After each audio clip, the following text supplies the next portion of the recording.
one person dead, 14 injured. Police are on the scene searching for the shooter right now. A mystery illness sickens dozens at a conference center in the Inland Empire. Medics rushed them all to the hospital. What doctors think made them sick. And boy, oh boy, fans say goodbye. The final goodbye to Carrie Fisher and Debbie Reynolds. An emotional tribute 3 months after they died. The movie message their family has for all of their fans.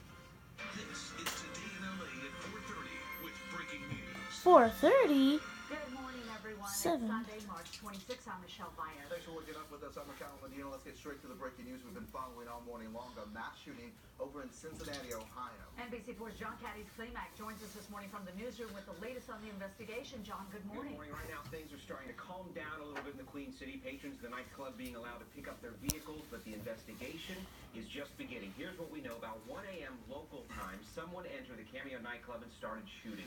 One person was killed, 14 others were shot and taken to area hospitals.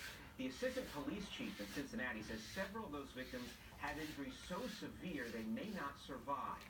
One thing is certain at this point, though, police have ruled out any reason to believe this is tied to any sort of terrorism.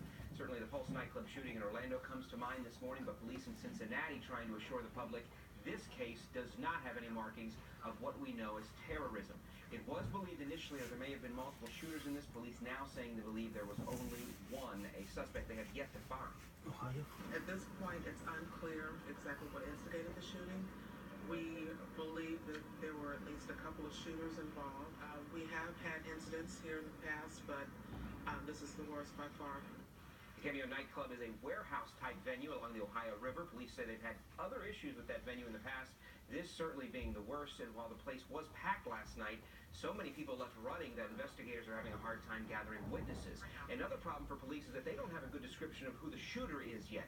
That could change as the day progresses, but it is Sunday morning now in Cincinnati, and more than a dozen families are likely gathering around each other for support and trying to understand the answer to one question: why?